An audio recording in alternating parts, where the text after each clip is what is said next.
नमस्कार साथियों, मैं प्रशांत आप सभी मित्रों का स्वागत करता हूं आपके अपने चैनल पर।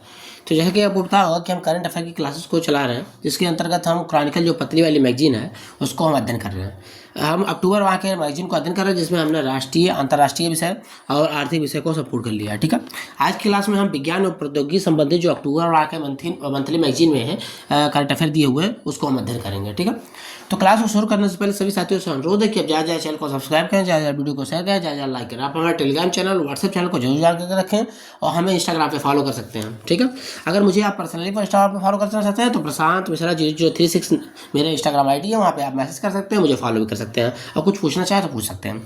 यह जो आपकी करंट अफेयर क्लास चल रही है आगामी आर की मुख्य परीक्षा, आर की जो प्रीलिम्स का एग्जाम होने वाला है उसके लिए बहुत ही महत्वपूर्ण है। और चाहे लोअर बीसीएस का एग्जाम हो, चाहे जूनियर स्टैंड का एग्जाम हो, चाहे यूपीएससी चाहे यूपीपीएससी, कहीं में भी करंट अफेयर आने वाला है, सारे के लिए बहुत ही इंपॉर्टेंट है। क्योंकि आप देख रहे हैं कि चाहे यूपीएससी हो चाहे यूपीपीएससी, करंट अफेयर का लेवल बढ़ता जा रहा है। पहले आप यूपीपीएससी या यूपीआरआर के एग्जाम के लिए घटना चक्र आय हिस्ट्री पढ़ लेते थे, घटनासार पढ़ लेते थे तो काम चल जाता था, लेकिन अब नहीं चलने वाला है। आपको मंथली मैगजीन पढ़नी होगी और उसको रिविजन भी करना होगा और अंत के समय में आपको आय दृष्टि या घटनासार जैसी जो मंथ जो ईयरली कंपाइल मैगजीन होती हैं उनको भी पढ़ना होगा। ठीक है, तभी आपको अच्छे से आप स्कोर कर पाएंगे और अच्छा नंबर ला पाएंगे। चलिए शुरू करते हैं आज क्लास को। तो हम विज्ञान और प्रौद्योगिकी वाला विषय आज पढ़ने वाले हैं। देखते हैं इसमें क्या महत्वपूर्ण है और क्या महत्वपूर्ण नहीं। जो भी इंपॉर्टेंट फैक्ट है वो इसमें अंडरलाइन किए हुए हैं, आप उसको भी देख सकते हैं। ठीक है, भारत का पहला प्रदूषण नियंत्रण पोत। तो भारत का सबसे पहला क्वेश्चन तो यही बनेगा, भारत का पहला प्रदूषण नियंत्रण पोर्ट क्या है? समुद्र प्रताप। समुद्र प्रताप क्या है? भारत का पहला प्रदूषण नियंत्रण पोर्ट। गोवा में भारत के पहले समुद्र नियंत्रण पोत समुद्र प्रताप का जलावतरण किया गया। यह पोत देश के समुद्रों तटों पर तेल रिसाव की घटनाओं का पता लगाने और उन्हें रोकने में सहायता करेगा। भारतीय तटरक्षक बल के लिए समुद्री प्रताप को गोवा शिपयार्ड लिमिटेड द्वारा स्वदेशी रूप से डिजाइन किया गया है। निर्माण कार्य की शुरुआत का समारोह 21 नवंबर 2022 को आयोजित किया गया। इस परियोजना में 60% से अधिक स्वदेशी सामग्री है। समुद्री प्रताप का लॉन्च देश की जहाज निर्माण क्षमता का एक उदाहरण है। तो सीधी क्वेश्चन है कि भारत का पहला प्रदूषण नियंत्रण पोर्ट क्या है? समुद्र प्रताप है। आगे बढ़ते हैं। दूसरी परमाणु पनडुब्बी आईएनएस अरिघाट। तो सबसे ज्यादा आपको याद रखना है कि परमाणु पनडुब्बी का नाम क्या है? दूसरी आईएनएस अरिघाट। आईएनएस अरिघाट। तो क्या हुआ? रक्षा मंत्री राजनाथ सिंह की उपस्थिति में भारतीय नौसेना ने विशाखापत्तनम में अपनी दूसरी परमाणु पनडुब्बी आईएनएस अरिघाट का नौसेना में शामिल किया। आईएनएस अरिघाट भारत की पहली एएसएसबीएन बैलिस्टिक मिसाइल परमाणु पनडुब्बी आईएनएस अरिहंत का उन्नत संस्करण है। आईएनएस अरिघाट अरिहंत श्रेणी की स्वदेशी परमाणु पनडुब्बियों में से दूसरी पनडुब्बी है। आईएनएस अरिघाट 750 किलोमीटर की रेंज वाली परमाणु बैलिस्टिक मिसाइल K-15 से लैस है। आईएनएस अरिघाट 2017 में लॉन्च होने के बाद से विशाखापत्तनम के शिप बिल्डिंग सेंटर में निर्माण और प्रशिक्षण के अधीन है। ठीक है, तो 2017 से ये अधीन है और अब इसको नौसेना को सौंप दिया गया, कमीशन कर दिया गया विशाखापत्तनम में।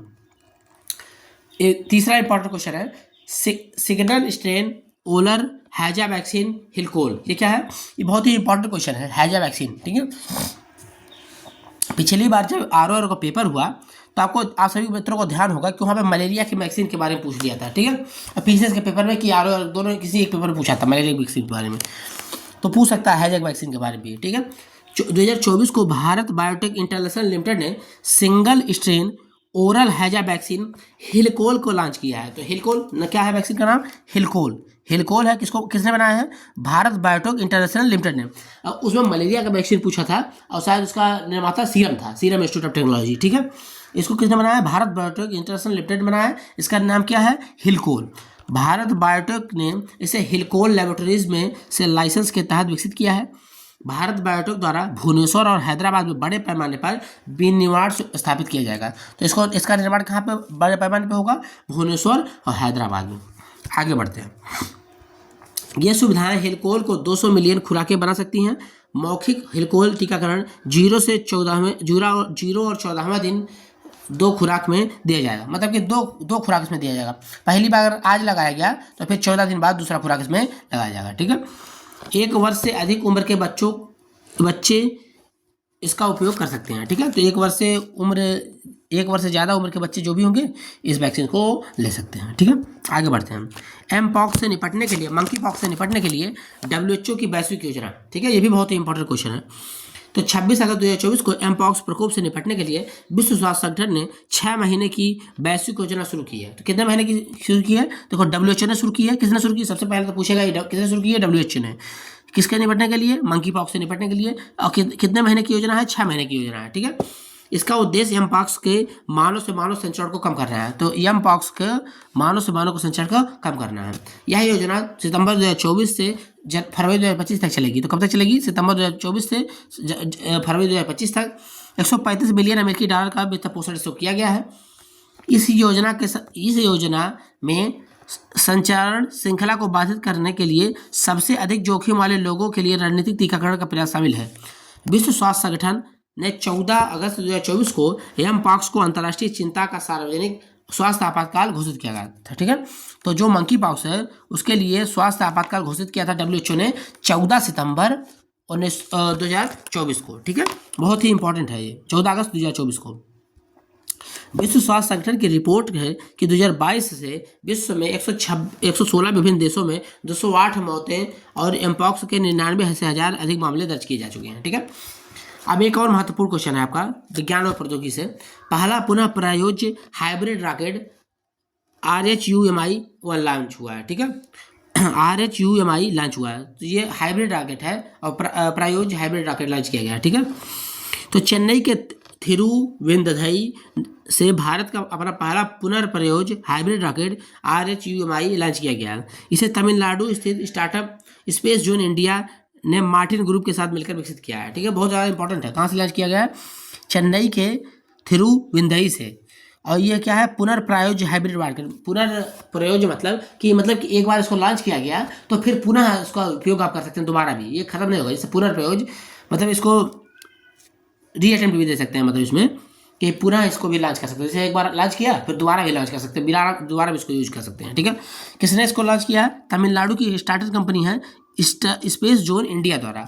स्पेस जोन इंडिया ने मार्टिन ग्रुप के साथ मिलकर इसको बनाया। मार्टिन ग्रुप के साथ मिलकर बनाया गया। इसका नाम क्या है? RHUMI-1। RHUMI-1 चेन्नई के थिरुवेंदई से लॉन्च किया गया इसको। ठीक है, 3 क्यूब्स उपग्रह और 50 पिको उपग्रहों को ले जाने में इस रॉकेट को मोबाइल लॉन्चर का उपयोग करके उपकक्षीय प्रक्षेपण में लॉन्च किया गया। यह सैटेलाइट ग्लोबल वार्मिंग और जलवायु परिवर्तन के पर शोध उद्देश्यों के लिए डेटा एकत्र करेगी। RHUMI रॉकेट एक जेनेरिक ईंधन आधारित हाइब्रिड मोटर और विद्युत चालित पैराशूट डिप्लॉयर से सुसज्जित है। साथ ही यह 100% पायरोटेक्निक मुक्त है। मिशन RHUMI का नेतृत्व इसरो सैटेलाइट सेंटर के पूर्व निदेशक डॉक्टर मायल स्वामी अन्नादुराई के मार्गदर्शन में स्पेस जोन के संस्थापक आनंद मेगालिंगन द्वारा किया गया है। आनंद मेगालिंगन। अब पूछ सकता है कि स्पेस एक्स जो स्पेस जोन के संस्थापक कौन है? तो आनंद मेगालिंगन। आनंद मेगालिंगन स्पेस एक्स के संस्थापक है, जो कि चेन्नई में इसका हेडक्वार्टर है। और ये प्राइवेट कि स्टार्टअप है, कि अंतरिक्ष क्षेत्र में ये स्टार्टअप है। कौन? Space zone. इसके संस्थापक आनंद मेगालिंगन। RHUMI एक रॉकेट ने दक्षता में सुधार और परिचालन लागत को कम करने के लिए तरल और ठोस ईंधन प्रणोदक प्रणालियों का उपयोग किया है। ठीक है, आगे बढ़ते हैं। ये भी एक इंपॉर्टेंट क्वेश्चन है।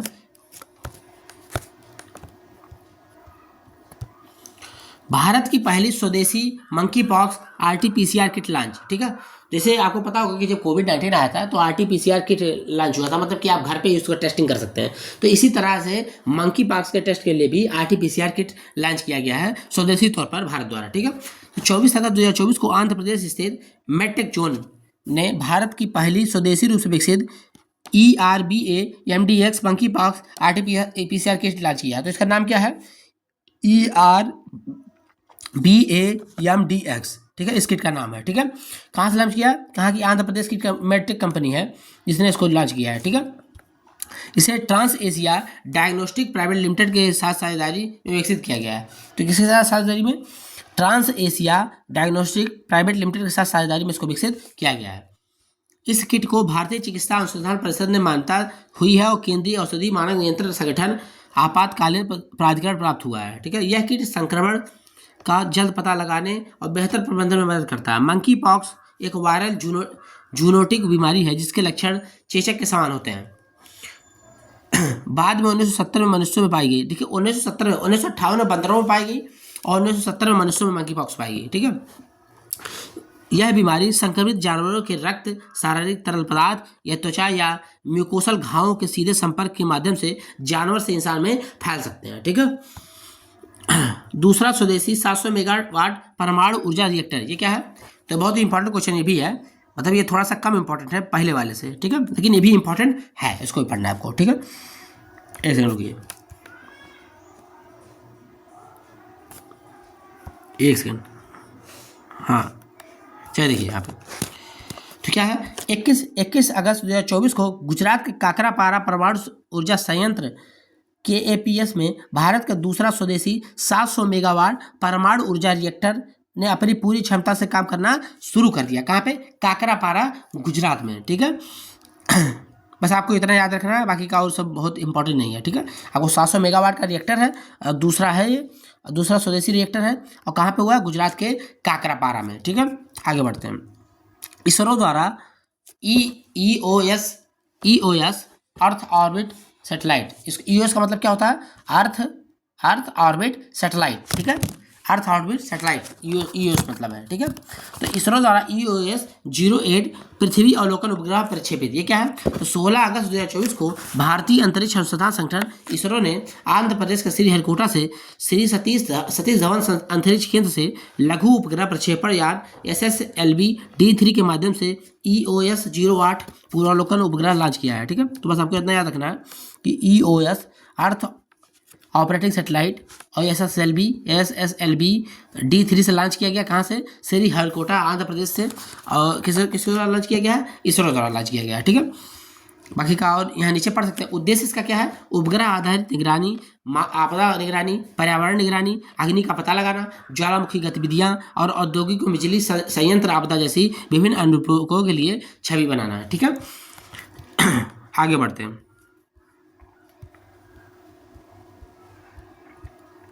बाकी का ये इंपॉर्टेंट नहीं है, जो भी इंपॉर्टेंट है वो अंडरलाइन किया गया, आप वहाँ से पढ़ सकते हैं। ठीक है, जितना भी इंपॉर्टेंट फैक्ट है उसको अंडरलाइन कर दिया गया, बाकी नीचे वाला पढ़ने की जरूरत नहीं है। आपको मन हो तो पढ़िए, मन हो ना पढ़िए आप। ठीक है, स्वदेशी कामकेज ड्रोन का अनावरण, ये क्या है?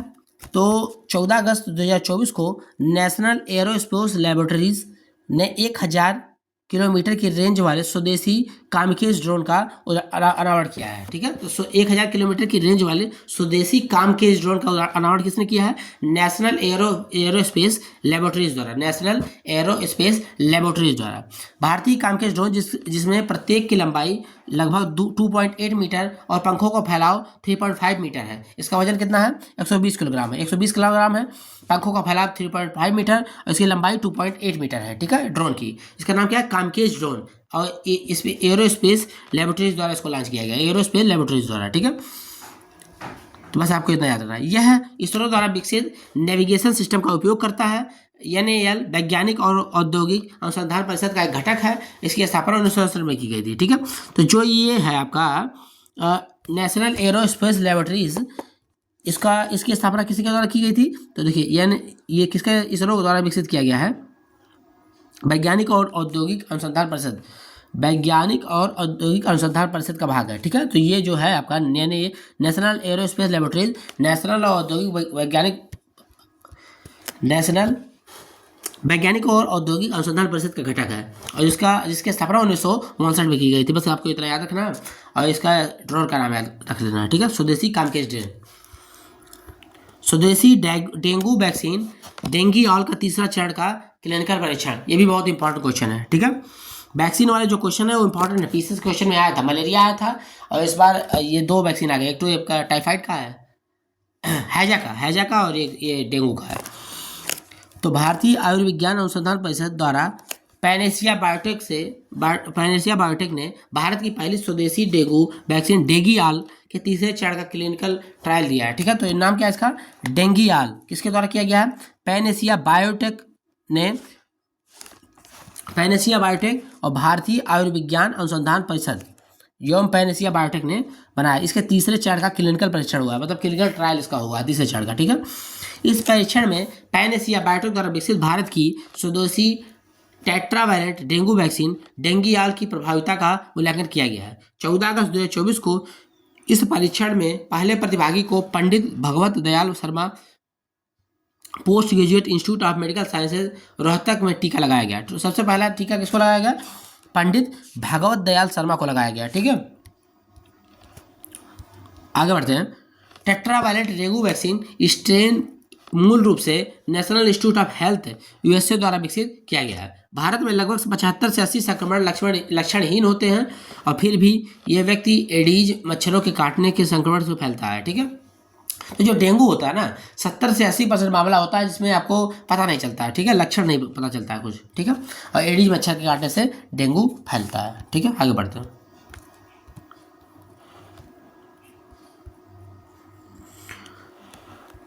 अब आगे देख लेते हैं। यहाँ पे